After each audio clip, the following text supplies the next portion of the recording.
হাজরাতে সুলাইমান আলাইহিস সালাম বিরাট বড় রাত দরবার, যেখানে বর্তমানে আপনারা যুদ্ধ দেখেন গাজা, ফিলিস্তিন সমুদ্রবর্তী এলাকা, বিরাট অঞ্চল ছিল সুলাইমানের রাজধানী। ফিলিস্তিনকে কেন্দ্র করে, বাইতুল আকসাকে কেন্দ্র করে আল্লাহর নবীর বিরাট বড় রাজধানী ছিল। এখানে আজকে থেকে যুদ্ধ হয় না, প্রাচীনকাল থেকে বাইতুল আকসা নিয়ে যুদ্ধ হয়। আজকে এই জায়গাটা ইসরায়েল বিরাট ভূমি করে দিয়েছে। শুধু এখন এই জায়গা না, হযরত নবী উযাইর আলাইহিস সালাতু ওয়াস সালামের সময় বক্তের নসর এই জায়গাটাকে বিরাট ভূমি করে দিয়েছিল।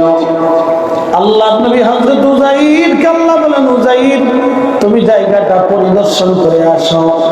উযাইর এসে দেখতেছে সারা বাইতুল আকসায় কোনো ঘর বাড়ি নাই, কোনো মানুষ নাই, সব গরু গাধাগুলি মরে পড়ে আছে, শিয়াল কুত্তাগুলি মানুষের লাশ টেনে টেনে খেয়ে খেয়ে বেড়াচ্ছে, সারা বাড়ি ঘরগুলিতে আগুন জ্বলতেছে, এখানে কিছুই নাই, কোনো মানবের চিহ্ন নাই, কোন শহরের চিহ্ন নাই, একেবারে বিরান হয়ে গেছে।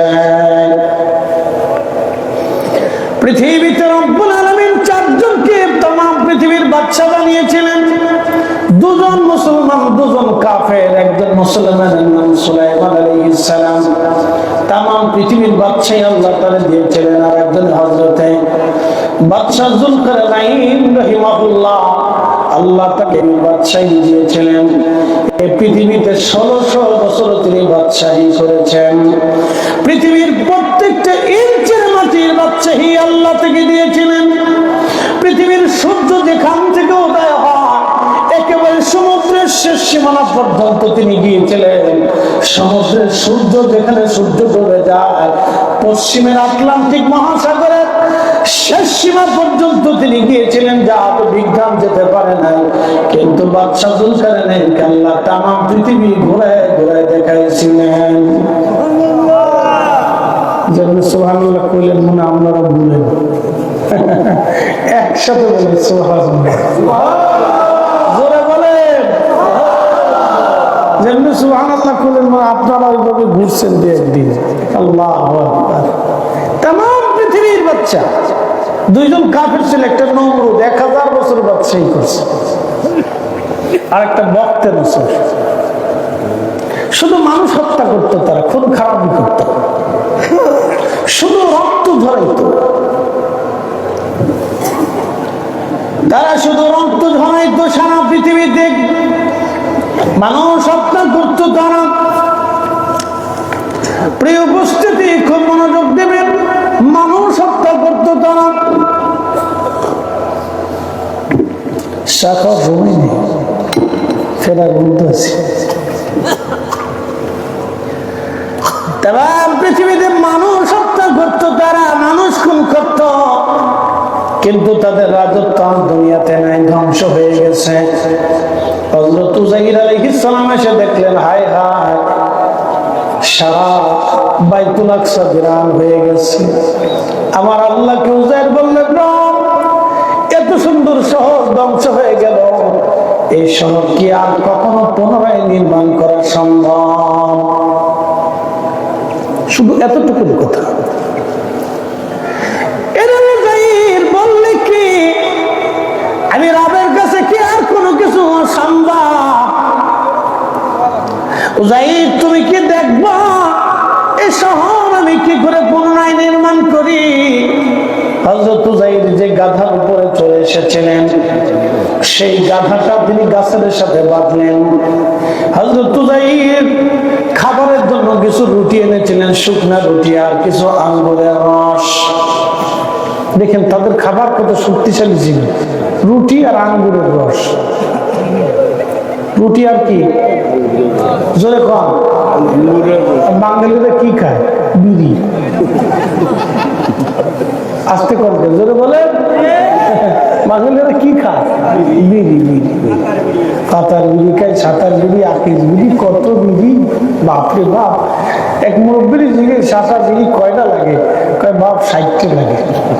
আমি 60টি বিড়ি খাই একদিনে, কখন খান? যখন টাইম পাই তখনই খাই। কিন্তু খান, খাই যদি বেহেস্ত পান তো চেষ্টা করে দেখবেন আর কিটা হবে। খাও খাও বা বিড়ি বেশি করে খাও খাও। কি জাত বিড়ি খোর চিন্তা করে 60টি বিড়ি লাগে, বাপরে বাপ, আন্তর্জাতিক খ্যাতি সম্পন্ন বিড়ি খোর। একদিন বাথরুমে ঢুকছি, পাবলিক টয়লেট, ওদের বিড়ির গন্ধ। তো কেয়ারটেকারে 10 টাকা দেওয়া, বেড়া পরিষ্কার করতে পারছ না, খালি গন্ধ বিড়ি। হুজুর আপনার আগে যেটাই ঢুকছে হাতে বিড়ি টানছে। তাহলে বাথরুমে বিড়ি টানবে? কত দোকানে ফাটে, রাস্তাঘাটে, গাছের নিচে জায়গা আছে, এখানে না খাই না, তো বাথরুমে খায় না টানলে ক্লিয়ার হয় না। চিন্তা করে যে কি পরিমাণে বিড়ি তার ধরছে, উপর দিয়ে টানে নিচ দিয়ে ক্লিয়ার হয়। সব বিড়ি তারে ধরে ফেলছে, এতই বিড়ি ধরছে না, বিড়ি হেরে ধরছে, আচ্ছা তোমার ধরছি, সাতটার না। আঙ্গুরের রস আর রুটি, সাথে নিয়ে আসছে পানি। কি খাবেন একটু বুঝা করে খাবেন। ফল খাবেন, ফলের রস খাবেন, আজের বাজারে আবিজিবি খাবেন না, মনোযোগ দিবেন। নবীজি বললেন, উম্মত তোমরা খেজুর খাও, মধু খাও, দুধ খাও, তুমি বেহেশতের খাবার। একসাথে বলছেন মারহাবা। কিসের খাবার? বেহেশতের। আল্লাহ বেহেশতে আঙ্গুর খাওয়াবে, আঙ্গুর। বেহেশতে খেজুর খাওয়াবে, মধু খাওয়াবে, দুধ খাওয়াবে। জাযাউহুম ইনদা রাব্বিহিম জান্নাতু আদনিন তাজরি মিন তাহতিহাল আনহার।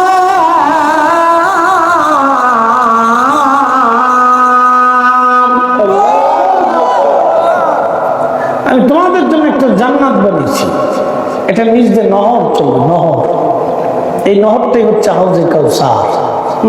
মনে রেখে, বেহেশতে পানি পাইতে হলে রসুলের সিগনেচার লাগবে, এটাও মনে রেখে। তো বেহেশতে গেলেও নবী লাগবে, হাসরেও নবী লাগবে, কবরেও নবী লাগবে, দুনিয়াতেও নবী লাগবে, মরণেও নবী লাগবে। কি কথা বলেন না, রসুল লাগবে।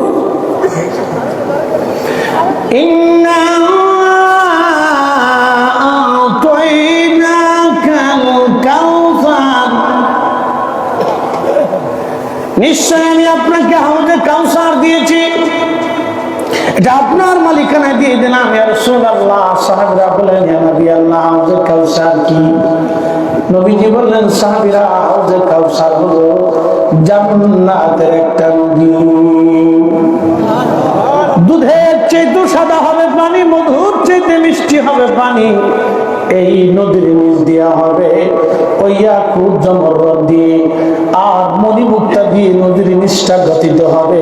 2 পাশটা স্বর্ণ দিয়ে নির্মাণ হবে। এর যে পানপত্র থাকবে, পেয়ালা থাকবে, এই পেয়ালাগুলি বানানো হবে জমরদ দিয়ে, মণিমুক্তা দিয়ে পেয়ালা বানানো হবে। পানির ভিতর থেকে মিষ্কান্দর ঘিরান আসবে। চোখ কখনো দেখে নাই, জিহ্বা কখনো তার আস্বাদন নেয় নাই, স্বাদ এতই সুন্দর হবে।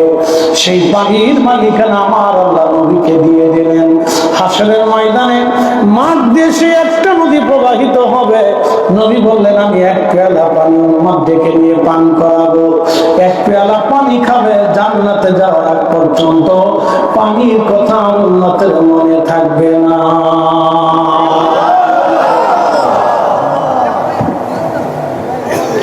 প্রশ্ন রাখবেন, ফরিদে হুজুর পানি তো দরকার, তাহলে আল্লাহ বলে দিলেন, ফাসাল্লি লিরাব্বিকা ওয়ানহার। নবীজি উম্মতকে বলেন নামাজ পড়তে, নামাজ, নামাজ, নামাজ। কি বলেন? মাঝে মধ্যে ছাড়বো। আমাদের দেশের নামাজ হয়েছে ভিন্ন রকম। কিছু আছে রাজনীতির নামাজ, নির্বাচন আইলে যে বেড়ায় পেশাব করে ফাঁকি লয় না, দাঁড়ায় মুথে, এ বেড়াও নামাজের প্রথম কাতারে দাঁড়ায় গেছে ভোটের লাইগা, নাম দিছি নির্বাচনের নামাজ।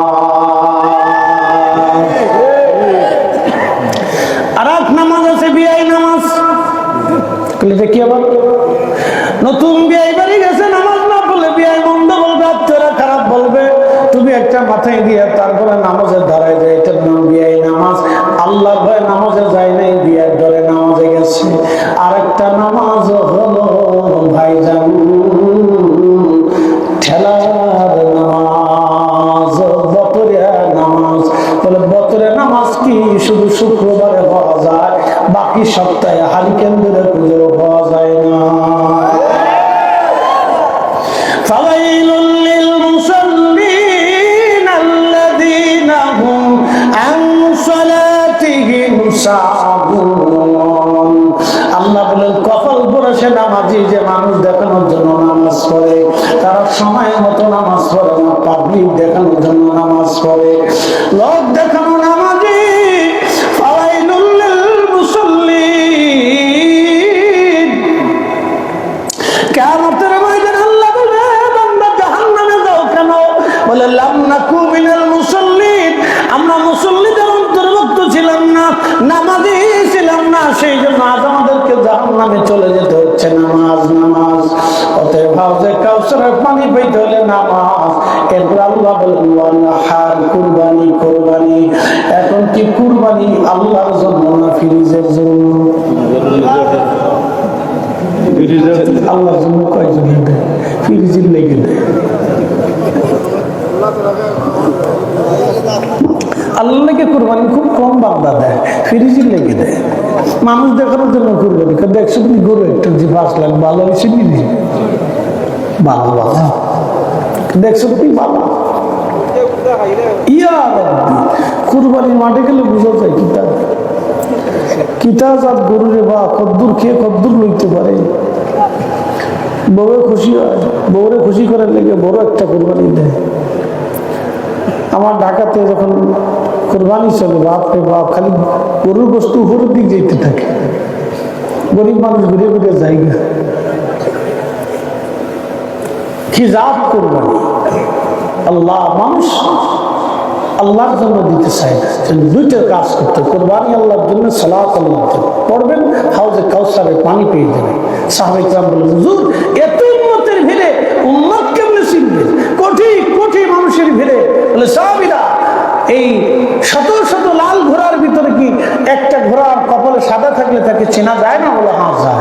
সাহাবীরা রে কোটি কোটি উম্মতের ভিড়ে 100 লক্ষ নবীর উম্মতের ভিতরে আমার উম্মতের সালাতের কারণে, ওযুর কারণে ওই ওযুর স্থানগুলি নূর চমকাইতে থাকবে। ওই নূরের আলো দেখে আমি আমার উম্মত চিনতে পারবো এরা সালাত আদায়কারী, ওযু করনে বলা। একসাথে বলছেন না মারহাবা।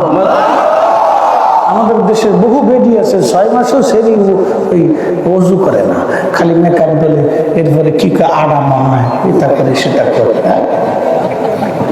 সরু পাউডার দেয়। এটা দিয়ে যদি মানুষ সাদা হতো, সুন্দর হতো, তা আফ্রিকার মানুষ কালাকে কি কথা বলেন? বাংলাদেশের যত কসমেটিক সব আফ্রিকায় পাঠাই দাও, দেখি ওরা দলা হয় কিনা। যদি ওরা দলা হয় তাহলে বাঙালিরাও দলা হইতো, আর যদি ওরা দলা না হয় তাহলে বাঙালি দলা হইতো না। কথা ঠিক আছে না? নেই সব খালি উল্টে পাল্টা মানুষের আবেগ সব ফার্ম বাইরে মিলে টেলিভিশনাল অ্যাডভার্টাইজ দিয়ে মেডিকেল টাকা পয়সা। একটা লিপস্টিকের দাম 7,000 টাকা। বাপরে বাপ, 7,000 টাকা লিপস্টিক! এটা দলীয় রাস্তা দিয়ে গুড় গুড় করে ঘুরে কারে দেখো, স্বামী না দেখে অন্য বেটা দেখালাম কি কথা না দেখেন। এই শুনিয়া যান বাবু হকবলবাসী কি বাবুগলি, বাবুগলি এটার অর্থ কি? বাবুগলি মানে কি? ইয়া মাহবুব বাবুগলি। একটা আমার দাওয়াত দিয়েছে একদিন, গ্রামের নাম কি? লুসকে বেলকে। কি লুসকে বেলকে? আর কি লুসকে বেলকে? এত নাম কে রাখছে? যে নাম রাখছে সে কবরে চলে গেছে। ওরাই অস্কার পুরস্কার। লুসকে বাদ কি কোনো নামই বেরোবে? চিন্তা করুন, হাসতে হাসতে আরে খুদা মুশকিল। আচ্ছা যাক আর কি, একাকার চলে এক এক সিস্টেম। প্রিয় উপস্থিতি হাজিরিন, খুব মনোযোগ দিবেন বন্ধু। হাউজে কাউসারের পানি পাইতে হলে আপনাকে নামাজ পড়তে হবে, সালাত, অবশ্যই সালাত আদায় করা লাগবে। আহা, হযরত উযাইর আলাইহিস সালাতু সালাম ওই গাছের গোড়ায় বিশ্রাম করতে যে ঘুমিয়ে পড়লেন। এক ঘুমান নাই, বিশ্রাম করার সময় আমার রব, আমার আল্লাহ তার রূহটাকে নিয়ে চলে গেলেন। এক রূহ নেওয়ার পরে 100 বছর পার হয়ে গেল। চিৎকার মেরে ধরে বলেন আল্লাহু আকবার। কত বছর? আরো জোরে বলেন, আরো জোরে। 100 বছর পার হয়ে গেল, রূহ নিয়ে গেছে, আল্লাহর কাছে চলে গেছে। 100 বছর পার হয়ে গেল। উনি যে সময় বিশ্রাম করেন তখন ছিল সকালবেলা। 100 বছর পরে যখন আমার আল্লাহ রূহ ফিরাই দিলেন তখন ছিল বিকেল বেলা। 100 বছর পরে ফিরে আসার পরে রূহ ফিরে আসছে। উযাইর আলাইহিস সালাতু ওয়াসসালাম দেখে জায়গা তো ঠিক আছে, গাছও ঠিক আছে, কিন্তু গাধা নাই, পানিও ঠিক আছে, এই আঙ্গুরের রসও ঠিক আছে, রুটিও ঠিক আছে, কিন্তু গাধা মরে রয়েছে। গাছও ঠিক আছে, আমিও ঠিক আছি। সাইয়া দেখে কি ব্যাপার, সারা বাইতুল আকসাম এত সুন্দর শহর আসলো কোথা থেকে? ঘুমাইলাম সকালবেলা, উঠলাম বিকেল বেলা, কারণটা কি? সব কুদরতের মালিককে বলেন তো। ইন্নামা ইযা আরাদা শাইআন আইয়াকুনা লাহু কুন ফায়াকুন।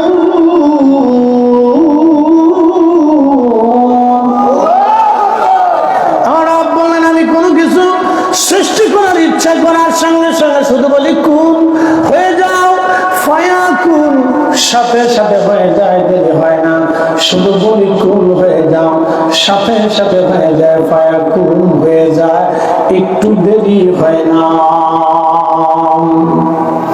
আল্লাহ ডাক দিলেন উযাইর, কত সময় পর্যন্ত গাছের নিচে? বলে আল্লাহ সকালবেলা ঘুমাইলাম, এখন উঠলাম বিকেল বেলা। আল্লাহ বলেন উযাইর না রে, তুমি সকাল আর বিকেল না, মাঝখানে 100 বছর পার হয়ে গেছে।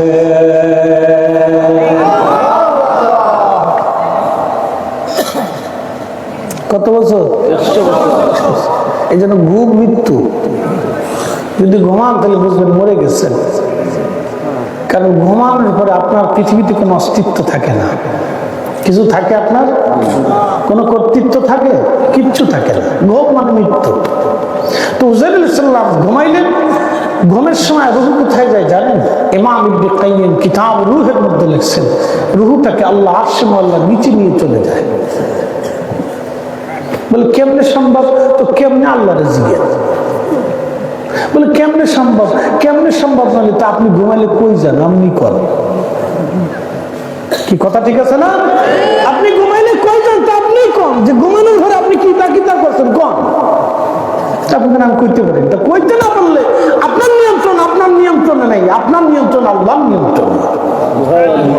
কথা বলে জোরে বলে, মানুষ ঘুমাইলেও পরে আল্লাহর নিয়ন্ত্রণ, জেগে থাকলেও আল্লাহর নিয়ন্ত্রণ। আমাদের ব্যালেন্স আমাদের হাতে নেই, কার হাতে? একসাথে বলুন, কার হাতে? ঘুমাইলে কার হাতে? জেগে থাকলেও কার হাতে? আল্লাহর হাতে। যদি বিশ্বাস না করে তো ঢাকাতে জায়গা আপনি প্যারালাইসিস রোগী জায়গা তাদের কাছে যায় দাঁড়াবেন, তো বুঝবেন যে কার নিয়ন্ত্রণ কার হাতে।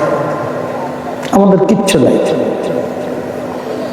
চোখের নিয়ন্ত্রণটা যদি আমার হাতে থাকতো তাহলে চশমা আমার পড়তে হতো না, আমার চোখ দুর্বল হতো না, আমি চোখটাকে সবল করে রাখতাম।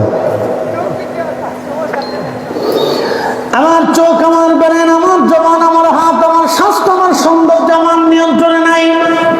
ছোট্ট গেলে ছিলাম একরকম, বড় হলে আর এক রকম, এখন অন্যরকম, বৃদ্ধ হয়ে গেলে আর এক রকম। আমার তো আমার নিয়ন্ত্রণে নেই, আল্লাহ নিয়ন্ত্রণে। আমরা আমাদের নিয়ন্ত্রণে চলি না, আমরা আল্লাহ নিয়ন্ত্রণে চলি। আল্লাহ আল্লাহ। কখনো তোমাকে যদি ভুলি, হেদায়েতের আলো দিবি নিয় কাশ তুলি, ঠাই দিও প্রিয়তম অগমহিয়ান,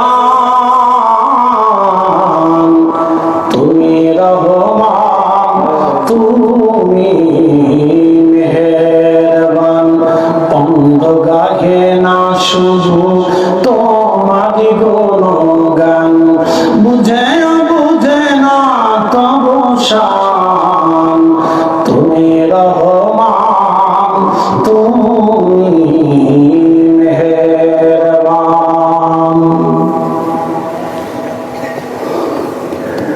হযরত উযাইর ডাক দেখার বলো কি, বলো উযাইর তুমি তোমার গাধার দিকে তাকায় দেখো, হার ছাড়া কিছু পাবে না। উযাইর আলাইহিস সালাম তাকায় দেখলেন হার পড়ে আছে। হারটা প্রচন্ড রোদের কারণে শুকিয়ে একবারে ঠন ঠন ঠন ঠন হয়ে গেছে। এখন আমার প্রশ্ন, 100 বছর ধরে গাছের নিচে উযাইরকে আল্লাহ বসাইলেন, তার দেহে পোকা লাগলো না, মানব জমিন থেকে আলাদা করলেন। কোটি কোটি মানুষ, লক্ষ লক্ষ মানুষ ওই রাস্তা দিয়ে গেল আসলো, কেউ তার দেখলো না, তার দেহ নষ্ট হলো না, চুল নষ্ট হলো না, চোখ নষ্ট হলো না, বডিতে পোকা লাগলো না। বলেন তারে হেফাজত করছে কে? আল্লাহ। হয় না কেন? নদীর উপরে যায় নামাজ বিছাই দিল, পানি যায় নামাজ ডুবাই না, পানির ক্ষমতা যায় নামাজ ডুবাইতে পারলো না, যায় নামাজ স্পর্শ করলো না। অথচ আপনি কাপড় পানির মধ্যে দিয়ে দিলে কাপড় পানিতে নিয়ে যায়, পানিতে আপনাকে ডুবিয়ে দেয়। আল্লাহ বলে যায় নামাজ মিশাইলো, কিন্তু পানির সাহস না যায় নামাজ তলায় নিতে। কারণটা কি? বিষয় আমার আল্লাহ। এই জন্য মুজিজা এবং কারামতে কোনো প্রশ্ন হবে না। অনেকে প্রশ্ন করে কি করে সম্ভব? যদি এই কথা বলো তাহলে বলো ঘুমানোর পরে তোমার রূহ আল্লাহ দিয়ে গেল, তোমার রূহটা আরশে আল্লাহর নিচে নেওয়ার পরে আরশ থেকে তোমার রূহ তোমার দেহের সাথে কাজ করে, এটা কি করে সম্ভব? আল্লাহ কুদরতের কাছে কোনো প্রশ্ন হবে না, সব কুদরত আর কুদরত আর কুদরত। এখন আমি যেমনি নড়ি কথা বলি, প্রশ্ন করবেন কি করে সম্ভব? বলে এটাই আল্লাহর কুদরত, ঠিক কিনা? সব আল্লাহর কুদরত। কোটি কোটি মন পানি আসে, আবার পানি চলে যায়। হাজার হাজার মাছ তৈরি হয় পানির ভিতরে। পানি চলে যাওয়ার পরে পানি যখন টান দেয়, মাছ মেরে মেরে খান। হাজার হাজার কোটি কোটি টন মাছ আপনারা মেরে মেরে খেলেন। একটা দিন আমার আল্লাহ মাছের বিল চালো না, দাম চালো না। আপনি মাছ কিনে কিনে খান, আল্লাহ বিল চালো না, আল্লাহ দাম চালো না। আল্লাহ একটা বিল চালো, লাইন শাকারাতুম লাযিদান্নাকুম, আমার শুকর করবা কুফর করবা না। প্রশ্ন রাখবেন ফরিদে হুজুর, খোদার শুকর কি? খোদার শুকর হলো হাইয়া আলাস সালাহ বলার সঙ্গে সঙ্গে যখন আপনি নামাজের কাতারে দাঁড়াবেন, এটাই হলো খোদার শুকর। কথা বলবেন না কেন? আপনার বাড়িতে স্ত্রী আছে, বিয়ে করে নিয়ে আসছেন, স্ত্রীর ভরণ পোষণ আপনি তার দেন, খরচাপাতি দেন, টাকা দেন, জমি দেন, গহনা দেন। আপনার বিবি আপনার দেহের অঙ্গর্ধ, আপনি আপনার বিবির অর্ধ। আপনার বিবির পোশাক আপনি, আপনার স্ত্রী আপনার পোশাক। তার সুখে আপনি সুখী, তার দুঃখে আপনি দুঃখী। এটার নাম হলো বিবি, এটার নাম সহধর্মিনী, এটার নাম সহধর্মিনী, সহধর্মিনী বিবি সাহেবা। বন্ধু মনোযোগ দিয়ে কথাগুলি শুনবেন, এটার নাম সহধর্মিনী। এখন আপনার স্ত্রীর খুব বরণ পোষণ দেন, আদর করেন, সোহাগ দেন, কিন্তু বললেন করুন মর্জিনার মা আমার জন্য এক কাপ চা বানাই খাও, মর্জিনার মা এক গ্লাস পানি দিয়ে যাও, নিয়ে খাও। মর্জিনার মা সকালে খিচুড়ি রান্না করে, আলু ভর্তা দিয়ে, ডিম ভুনা করে, সুন্দর করে খাসির গোশ দিয়ে রান্না করে খাও। যদি এই কথা কয়, বউ থাকতে যদি রান্না করে খাইতে হয়, বউ থাকতে যদি চা বানায় খেতে হয়, আপনি একদিন 2 দিন 7 দিন 1 মাস পরে করেন এই বউ আর দরকার নাই, তালাক দিয়ে দিলাম। কথা করেন না কে? এটার নাম অকৃতজ্ঞ স্ত্রী, অকৃতজ্ঞ। এই জন্য ভালো লাগলো না, বিচ্ছিন্ন হয়ে গেলেন আপনারা। কিন্তু 60টা বছর আল্লাহর শব্দ, আল্লাহর পানি, আল্লাহর মেঘ, আল্লাহর বাতাস, আল্লাহর অক্সিজেন, আল্লাহর খাবার, আল্লাহর ফল, আল্লাহর মাছ, আল্লাহর রিজিক, আল্লাহর দেওয়া জীবন, আল্লাহর সবকিছু পাওয়ার পরে 40 বছর পার হলো এখনো নামাজের কাতারে দাঁড়ান না। আমার আল্লাহ আপনাকে এখনো জুদা করে দেয় নাই, আল্লাহ আপনাকে এখনো তাড়ায় দেয় নাই, আল্লাহ এখন আপনার অক্সিজেন বন্ধ করে দেয় নাই, আল্লাহ এখনো বৃষ্টি বন্ধ করে নাই, সূর্যের আলো বন্ধ করে নাই। আপনাকে আল্লাহ এখনো সময় দেয়, তবে সময় দিচ্ছে হাসনা জুলুতুল মাকাবির, কবর পর্যন্ত সময় পাবেন, এরপরে বাটাম সালাম।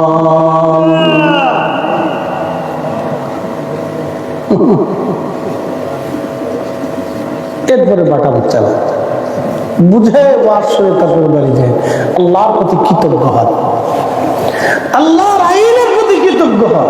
রাত যা বিধান করেছে এটাই ঠিক, আল্লাহর আইনের প্রতি কৃতজ্ঞ হন। হাজরাত উযাইর কান্না ডাক দিল, উযাইর গাধার দিকে তাকাও।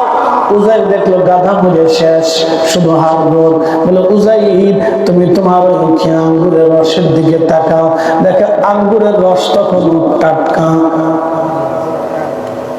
সুবহানাল্লাহ, কি বাড়ি যে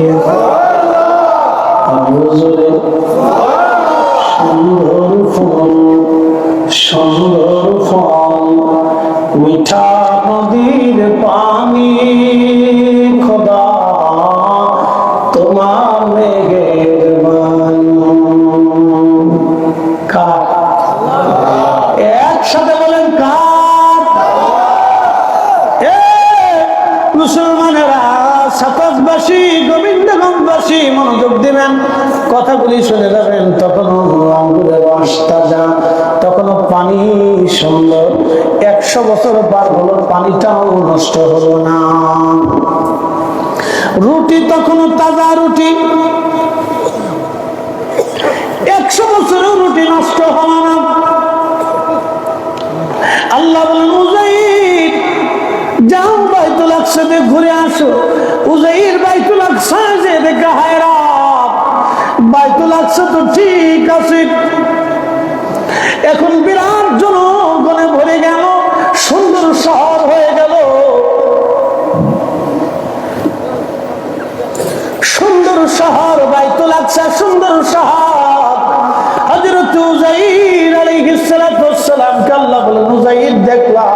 উযাইর সিজদার মধ্যে পড়ে বলেন আলহামদুলিল্লাহি রাব্বিল আলামিন। আল্লাহ তুমি সর্বশক্তিমান, আল্লাহর বুঝার বাকি নাই, সম্ভব তোমার। বলে উযাইর তুমি কি বাড়ি যাবা? বলে হ্যাঁ রব, বাড়ি যাব। আমি কেমনে বাড়ি যাবো? এত দূর আমার গাধাটা ঘুরে গেল, গাধা ছাড়া কেমনে যাব? এত দূর হেঁটে যাওয়া সম্ভব না। উযাইরকে আল্লাহ বলেন উযাইর তাহলে হাড়গোড় গুলি এক জায়গা করো, দেখো তোমার গাধা কেমনে জিন্দা হয়। হযরত উযাইর পায়ের হাড় আর পায়ের সিস্টেমে লাগাইলেন, সামনেরটা সামনে, মেরুদণ্ডের হাড়গুলি সাজাইয়ে রাখলেন। হযরত উযাইর দেখতেছে হাড়ের উপরে গোশত চামড়া দিয়ে হাড়গোড় একবারে হইয়া সামনের উপরে অটোমেটিক ভাবে আমার আল্লাহ গাধাটারে জিন্দা বানাইয়া উযাইরের সামনে দাঁড়া করাই দিছে। জোরে বলা যাবে কে মারহাবা। মালিক একসাথে বলেন মালিক আল্লাহ। বানাবি আপনার মৃত্যুর পরে আবার আল্লাহ আপনাকে উঠাবে, কবর থেকে উঠাবে, যে যেই কবরে দাফন হবে ওইখান থেকে সে উঠবে। ওয়াইদাল কুবুর বুসিরাত আলিমাত নাফসুম মা কদ্দামাত ওয়া আখারাত। কবর উদ্বেলিত হবে, মানুষ কবর থেকে দৌড়াইতে থাকবে হাসরের মাঠের দিকে। যে সমাহিত ছিল, ওইখান থেকে উঠে আবার রওনা করবে হাসরের মাঠে। কোনো কাপড় থাকবে না, প্রেসিডেন্ট পুতিনের কাপড় থাকবে না, শি জিনপিংয়ের কাপড় থাকবে না, সৌদির বাচ্চার কাপড় থাকবে না, ইসরায়েলের প্রধানমন্ত্রীর কাপড় থাকবে না, আমেরিকার প্রধানমন্ত্রীর কাপড় থাকবে না, বড় বড় ধনী ধনীদের কাপড় থাকবে না, কারো পোশাক থাকবে না, সবাই বস্ত্রহীন বস্ত্রহীন। আমাদের আয়েশা বলেন মহিলাও কি বস্ত্রহীন? নবী বলেন হ্যাঁ। তবে আয়েশা শুনো, কোন পুরুষ কোন নারীর দিকে, কোন নারী পুরুষের দিকে তাকানোর মতো সময় সেদিন হবে না। হাসর হাসর হাসর। সেই দিনের জন্য প্রস্তুতি নিয়ে তারপরে কবরে যাওয়া বুদ্ধিমানের কাজ। প্রিয় ভাই আমার, সেই দিনের জন্য প্রস্তুতি নেন,